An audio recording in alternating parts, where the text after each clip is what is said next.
Hello and welcome to the Southern Sports Network. I'm JJ Necro. And I'm Aleska Guerra, here to update you on the latest in moccasin sports news.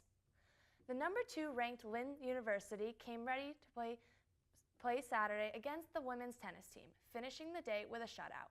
This win for Lynn kept them undefeated and dropped FSC to 10-5 overall in the Sunshine State Conference and 4-2 in the league. With a quick turnaround, Sunday came and FSC conquered Nova with a 6-3 finish. In singles, Linnea Skimberg, Lorena Rione, Celine Devrimci, Natalia Popovic, and Lola Sis were able to pull out wins. When in doubles, play only Rhonda and Magda Stepnik were able to finish the play with a win. Moving from the women's to the men's last Wednesday, the tennis team took Florida Tech to task. The Mocs tamed the Panthers with a tight 6-3 lead. This was the men's 4th win in a row. On Saturday, the men's team finally met its match. Barry topped the Mocs 9-0. The Buccaneers are the second-ranked team in the Sunshine State Conference, and the Mocs are ranked 38th.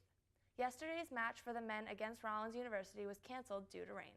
No makeup date has yet been set.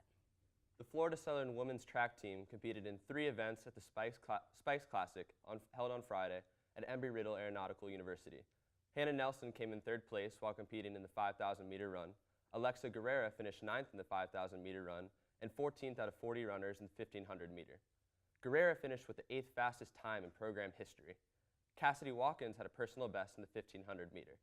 The team also had 6 members compete in the 10,000-meter run, which is the first time in program history to have anyone participate in that event. The men's track team also competed in a few events at the Spikes Classic. Warren Grajales placed 8th in the 5,000-meter for the Mocs. The Mocs also had a runner participate in the Florida Pepsi relays.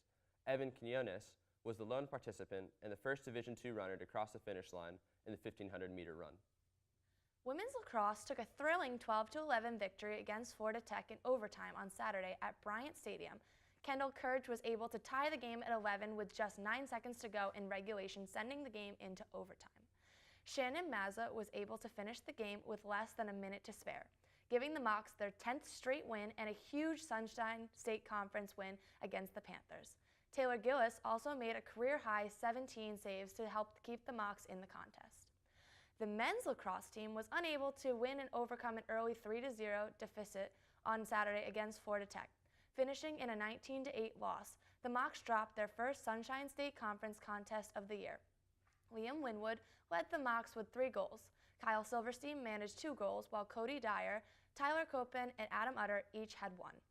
Kevin Dyer picked up an assist on brother Cody Dyer's goal, making it the 4th time this season that the pair has teamed up for a goal. Monday morning found the men's golf team in Miami. Junior John Vanderlaan was the only Mocs player on the field to have a round in the 60s, not once, but twice.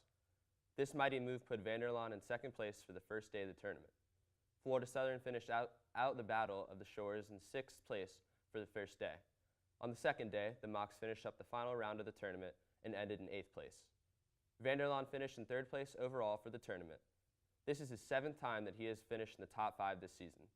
The Battle of the Shores wrapped up the regular season for the Mocs. Postseason play will begin at the end of April. On Monday, the women's golf team finished 3rd in the Argonaut Invitational in Miami. All 5 golfers shot a 78 or better. Both seniors, Britta Bernth and junior Abbey Williams, were in the top 10. The ladies didn't disappoint on the 2nd day either. Again, all 5 golfers shot in the 70s. The Mocs finished 3rd overall with Amanda Gartrell and Williams tying for an 8th place finish in the tournament. The Florida Southern softball team faced off with Palm Beach Atlantic on Friday. Sophomore Donna Ryan gave the Mocs a 1-0 lead in the first inning with 3 singles and a sacrifice fly. However, PBA picked it up in the 4th inning, winning the game 2-1. The Moccasin and Sailfish softball teams squared off 2 more times on Saturday. Palm Beach took home 2 more victories, just barely beating FSC in both games. Next, the Mocs will return home for a 3-game series against Florida Tech on Friday. Last Friday, the Moccasins baseball team fried some Sailfish with a 3-run victory in Game 1 of the 3-game series. Junior Austin Maurer hit 2 home runs. Florida Southern beat Palm Beach Atlantic 8-5 in the Mocs' 15th win in a row. Saturday's doubleheader brought the Mocs up to a 17-game winning streak. In Game 1, the Mocs won 7-2. Logan Browning led the Mocs with 4 hits and 2 RBIs. They sunk the Sailfish once again in the second game, this time 6-4. Maurer hit his 5th homer of the season, and pitcher Chase Pilato struck out his 6 batters in his 7.2 innings pitch. Thank you for joining us today at Southern Sports Network. I'm JJ Necro. And I'm Allie O'Connor, and we'll see you next